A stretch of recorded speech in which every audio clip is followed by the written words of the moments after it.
Olá, chegamos ao capítulo 27, o capítulo mais dramático do Evangelho segundo Mateus, e é um capítulo extenso e como nós fizemos ontem, não vou fazer muitos comentários, vou apenas ler, porque é uma narrativa, vai narrando todo esse momento crítico, dramático, mas não tem muito assim o que comentar. Mesmo assim, eu vou fazer alguns comentários pontuais, mas amanhã convido você então para nosso encerramento deste evangelho, porque o capítulo 28, sim, eu quero fazer um comentário muito relevante. Mas hoje vamos seguir a leitura. Então vamos ao capítulo 27. De manhã cedo, todos os chefes dos sacerdotes e líderes religiosos do povo tomaram a decisão de condenar Jesus à morte e, amarrando-o, levaram-no e entregaram a Pilatos, o governador. Quando Judas, que havia traído, viu que Jesus fora condenado, foi tomado de remorso e devolveu aos chefes dos sacerdotes e aos líderes religiosos as 30 moedas de prata. Então vemos aqui que ele não esperava que Jesus fosse condenado. Foi só quando ele viu a condenação que ele foi tomado por esse remorso. Então, então disse: pequei, pois traí sangue inocente. E eles retrucaram: que nos importa? A responsabilidade é sua. Então Judas jogou o dinheiro dentro do templo e, saindo, foi enforcar-se. Os chefes dos sacerdotes ajuntaram as moedas e disseram: é contra a lei tocar em dinheiro do tesouro, visto que é preço de sangue. Então decidiram usar aquele dinheiro para comprar o campo do oleiro e para o cemitério de estrangeiros. Por isso ele se chama Campo de Sangue até o dia de hoje. Então se cumpriu o que fora dito pelo profeta Jeremias. Tomaram as 30 moedas de prata, preço em que foi avaliado pelo povo de Israel, e usaram para comprar o campo do oleiro, como o Senhor me havia ordenado. Então vemos aqui que não era qualquer valor, né? Era um valor alto e foi usado então para sepultar estrangeiros. Versículo 11. Jesus foi posto diante do governador e este lhe perguntou: você é rei dos judeus? Vamos voltar ao pensamento de que esse evangelho o tempo todo está mostrando e revelando Jesus como rei, né? E interessante que essa foi assim o motivo da condenação de Jesus. Então vamos prosseguir para identificarmos isso. Respondeu-lhe Jesus: tu o dizes, ou seja, Jesus não negou.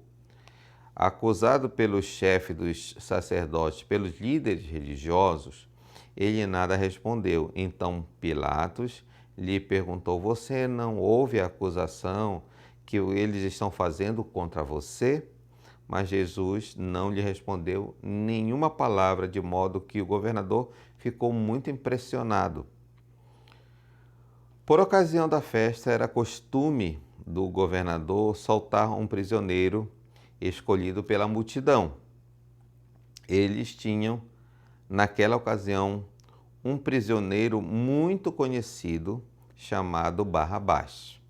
Pilatos perguntou à multidão que ali havia se reunido: qual destes vocês querem que lhes solte? Barrabás ou a Jesus, chamado Cristo? Porque sabia que haviam o entregado por inveja. Então aqui nós já podemos ver que Pilatos ele estava usando um hábito que havia na época da festa de poder fazer um benefício para alguém, né? Mesmo condenado, poder soltar um dos presos por ocasião da festa, né? E o que ele intencionava era justamente ver um jeito de soltar Jesus. Pensando assim, bom, aqui está um preso conhecido, um criminoso conhecido do povo, com certeza vão preferir soltar Jesus e prender Barrabás. Mas o que foi que aconteceu está relatado aqui nos próximos versículos. Estando Pilatos sentado no tribunal, sua mulher lhe enviou esta mensagem: não se envolva com este inocente, porque hoje, em sonho, sofri muito por causa dele. Mas os chefes dos sacerdotes e líderes religiosos convenceram a multidão, olha só o papel desses religiosos, né? A multidão aqui pedisse Barrabás e mandassem executar Jesus. Então perguntou o governador: qual dos dois vocês querem que eu lhes solte? Responderam eles: Barrabás. Perguntou Pilatos: que farei então com Jesus chamado Cristo? Eles responderam: crucifica-o. Por quê? Que crime ele cometeu? Perguntou Pilatos, mas eles gritavam ainda mais: crucifica-o. Quando Pilatos percebeu que não estava obtendo nenhum resultado, mas ao contrário estava se iniciando um tumulto, mandou trazer água, lavou as mãos diante da multidão e disse: estou inocente do sangue deste homem, a responsabilidade é de vocês. Aqui é algo interessante. Todo o povo respondeu: que o sangue dele caia sobre nós e sobre nossos filhos. Isso foi terrível, né? Eles mesmos estavam atraindo maldição, não só para eles, para aquela geração, mas também para os seus descendentes. Então Pilatos soltou-lhes Barrabás, mandou açoitar Jesus e entregou para ser crucificado. Então os soldados do governador levaram Jesus ao pretório e reuniram toda a tropa ao seu redor.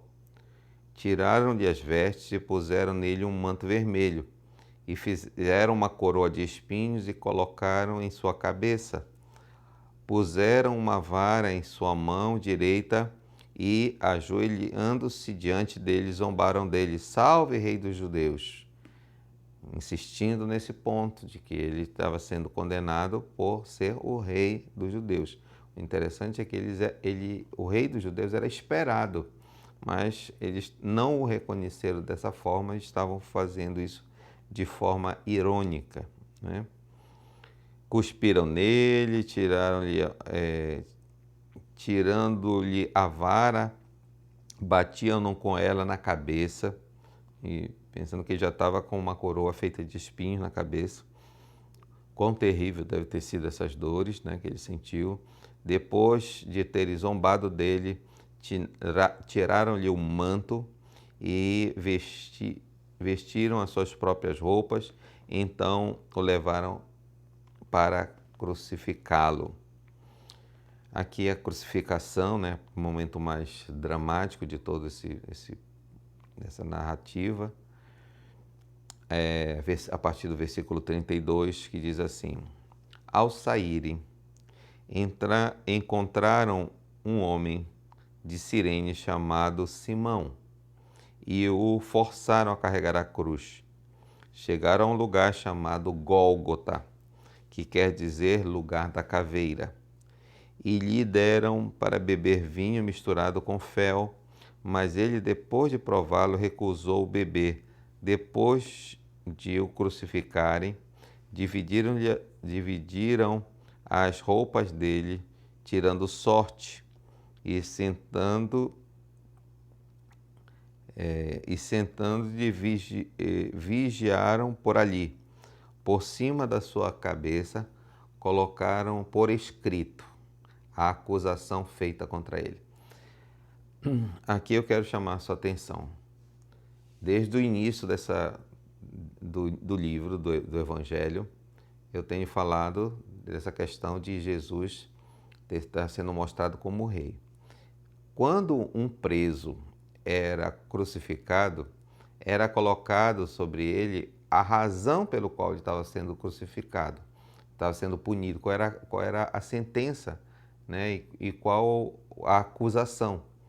Então poderiam colocar várias coisas, mas colocaram a inscrição dizendo qual era a acusação pelo qual ele estava sendo crucificado. Este é Jesus, o Rei dos Judeus. Que interessante. Olha que condenação. Por que ele estava sendo crucificado? Crucificado por ser ele Rei dos Judeus. Né? Então, foi colocada aquela inscrição Henri, né? Que quer dizer este é Jesus, o Rei dos Judeus. Dois ladrões foram crucificados com ele, um à sua direita, o outro à sua esquerda. Os que lançaram-lhes insultos, balançando a cabeça e dizendo: você que destrói o templo, reedifica em 3 dias, salve-se dessa cruz, se és filho de Deus. Da mesma forma, os chefes dos sacerdotes, os mestres da lei e os líderes religiosos zombaram dele, dizendo: salvou a outros, mas não é capaz de salvar a si mesmo. E é o Rei de Israel.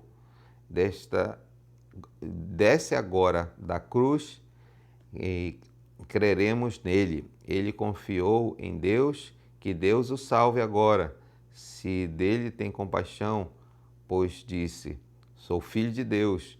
Igualmente o insultaram os ladrões, igualmente o insultavam os ladrões que estavam crucificados com ele. Então até os ladrões que estavam ali sendo condenados também o insultavam Jesus. Se nós formos ver cada um desses insultos, nós vamos ver que toda a condenação, todas as razões pelo qual Jesus estava sendo ali crucificado, são todos verdadeiros. Realmente ele é filho de Deus, realmente ele é o rei de Israel, realmente todas essas coisas são verdadeiras. Só lembrando que ele não disse que ele destruiria o templo de Herodes, mas ele estava se referindo a si mesmo como templo, que ele ressuscitaria no 3º dia. Mas é óbvio que, né, para eles não havia entendimento espiritual. E tem uma outra questão aqui, que toda essa situação só aconteceu por causa da ação dos sacerdotes e dos líderes religiosos. Porque, para nós entendermos rapidamente isso aqui, fazer esse comentário, que a ovelha, né, o cordeiro, aliás, que era entregue como sacrifício no dia da Páscoa, ele tinha que ser apresentado para os líderes religiosos e para os sacerdotes. E o sacerdote é que analisava o cordeiro, aprovava aquele cordeiro para que ele fosse sacrificado, e o sangue dele era aspergido então sobre a multidão para que houvesse perdão dos pecados. Só que nós agora entendemos que tudo isso era uma figura do que aconteceria com Jesus. Jesus foi condenado justamente por esses mesmos sacerdotes, aprovado como essa ovelha do sacrifício, como esse cordeiro do sacrifício, né, derramando seu sangue para perdão dos nossos pecados.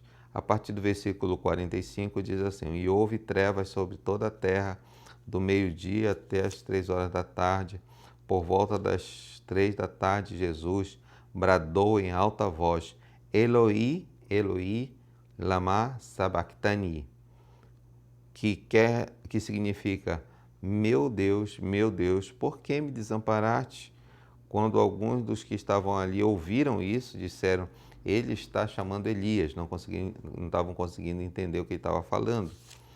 Imediatamente um deles correu em busca de uma estopa, embebeu em vinho e colocou na ponta de vinagre, colocou na ponta de uma vara e deu a Jesus para beber.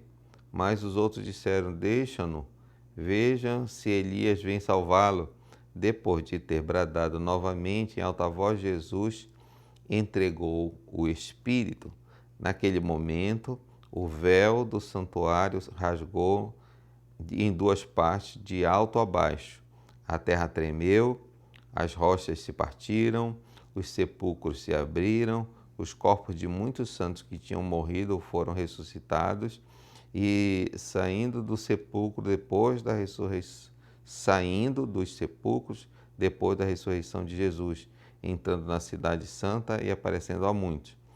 Quando o centurião e os que com ele vigiavam Jesus viram o terremoto e tudo o que havia acontecido, ficaram atemorizados e exclamaram: verdadeiramente este era filho de Deus. Então a morte dele foi um grande impacto.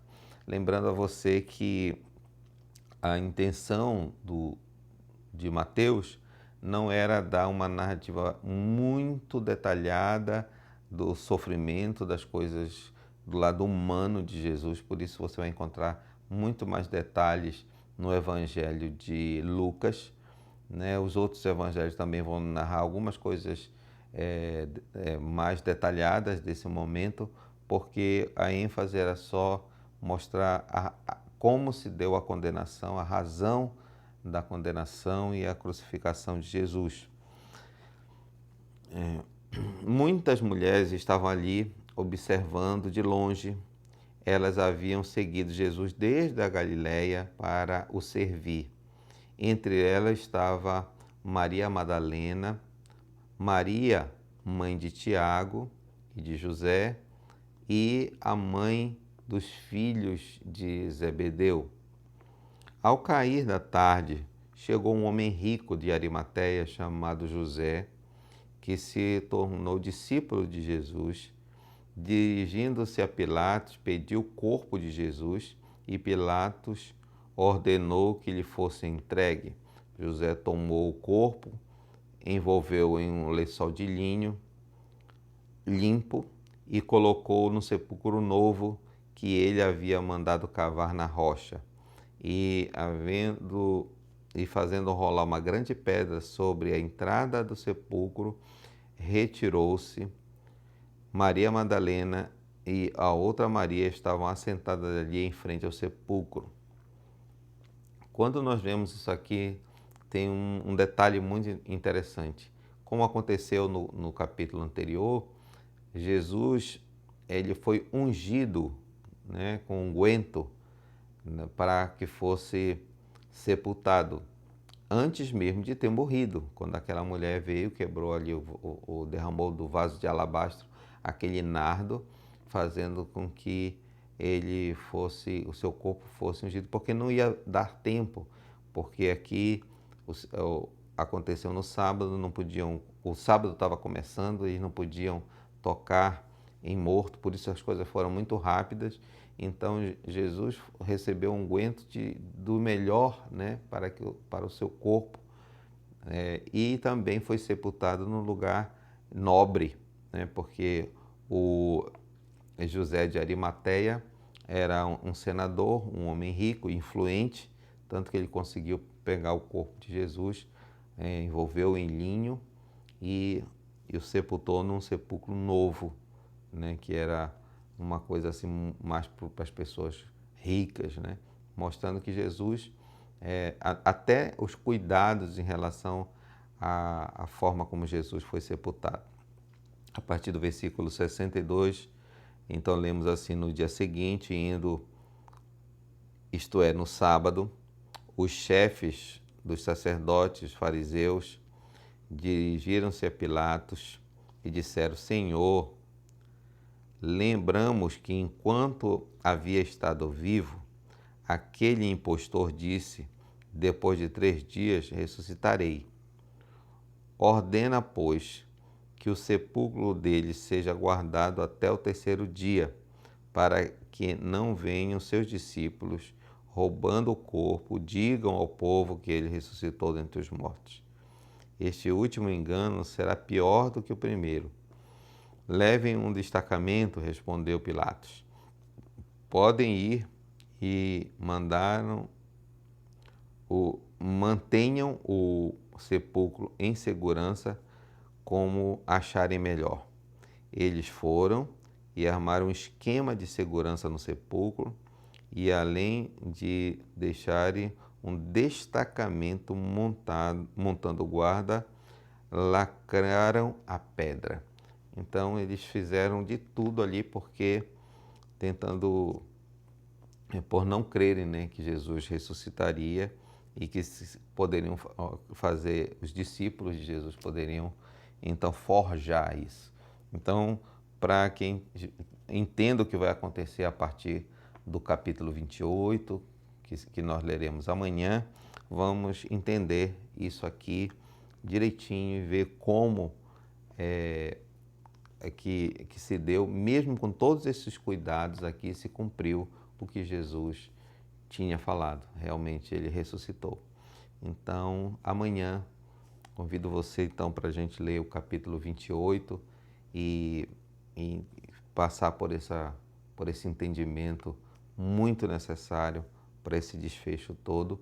E eu tenho algo especial para comentar amanhã. Então, se você nos acompanhou até aqui, mas ainda não está inscrito, se inscreva, dê o seu like, faça comentários, compartilhe esse vídeo com outras pessoas, tá bem? Então, até amanhã.